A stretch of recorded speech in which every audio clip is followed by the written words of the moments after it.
Halo teman-teman, pada kesempatan kali ini saya akan menjelaskan apa itu alur merdeka yang akan teman-teman hadapi selama kuliah BPK. Tapi disclaimer dulu ya, kalau ini juga didasarkan pada pengalaman. Nah, alur merdeka merupakan alur proses pembelajaran yang akan teman-teman hadapi selama teman-teman menjadi mahasiswa BPG. Nah, alur ini dilaksanakan secara bertahap dan terstruktur, di mana alur merdeka ini diharapkan akan mampu memberikan kepada teman-teman semua pemahaman yang lebih baik terhadap topik yang teman-teman pelajari. Nah, isi dari alur merdeka ini secara sederhana dimulai dengan opini atau pemahaman pribadi. Nah, kemudian dilanjutkan dengan konsep dan diskusi, serta diakhiri dengan kreasi atau koneksi. Pemahaman ini saya peroleh saat perkuliahan ya. Nah, secara lebih rinci, alur merdeka ini dimulai dengan M, mulai dari diri, kemudian E, eksplorasi konsep, R, ruang kolaborasi, D, demonstrasi kontekstual, E, elaborasi pemahaman, K, koneksi antar materi, dan A, aksi nyata. Nah, kita bahas satu persatu ya. Nah, untuk yang M, atau mulai dari diri, adalah bagian di mana kita diberikan uraian singkat terhadap topik yang dipelajari. Nah, kemudian akan diberikan baik berupa pertanyaan atau tugas-tugas yang bersifat reflektif. Nah, tetapi berdasarkan pemahaman saya, pada tahap ini adalah tahap di mana teman-teman biasanya akan diminta untuk menceritakan pengalaman, menyampaikan pendapat pribadi, atau menjawab pertanyaan sesuai dengan pemahaman yang dimiliki sebelum mempelajari topik tersebut. Atau sederhananya, tahap M atau mulai dari diri ini diawali dengan pemahaman pribadi teman-teman masing-masing ya.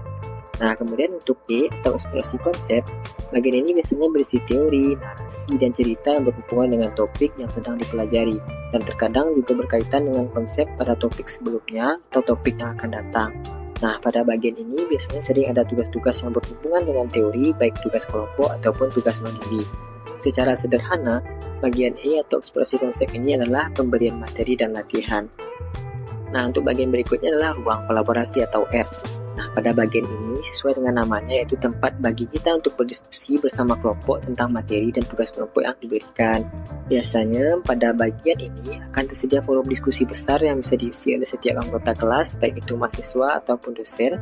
Nah, jika pada tahap E tadi adalah dominan pada materi, maka pada tahap R ini lebih fokus pada kegiatan diskusi kelompok. Nah, berikutnya adalah D atau demonstrasi kontekstual. Tahap ini merupakan tahap di mana kita sebagai calon guru biasanya diminta untuk memposting atau menyampaikan hasil diskusi kita kepada kelas melalui presentasi atau via forum yang sudah disediakan oleh LMS. Atau secara sederhananya D atau demonstrasi. Ini adalah tahap presentasi dari hasil kerja kelompok teman-teman sebelumnya. Nah, untuk yang E atau elaborasi pemahaman, tentu setelah melakukan demonstrasi kita perlu menyatukan pemahaman dan juga berdiskusi dalam cakupan yang lebih luas. Hal itu terjadi pada tahap E atau elaborasi pemahaman, di mana selain melakukan diskusi, kita juga tidak jarang diminta untuk mengelaborasikan pemahaman kita dengan keadaan lingkungan yang tentunya fokus pada pendidikan atau paling tidak memiliki hubungan dengan pendidikan.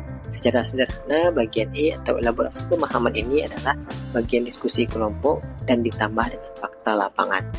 Nah, untuk yang K atau koneksi antar materi, ini merupakan bagian di mana teman-teman biasanya diminta untuk membuat hubungan antar pengalaman, konsep, diskusi, dan juga fakta yang akan dituangkan dalam sebuah jawaban terhadap pertanyaan yang diberikan atau tugas-tugas tertentu yang diberikan sesuai dengan permintaan dari masing-masing topik.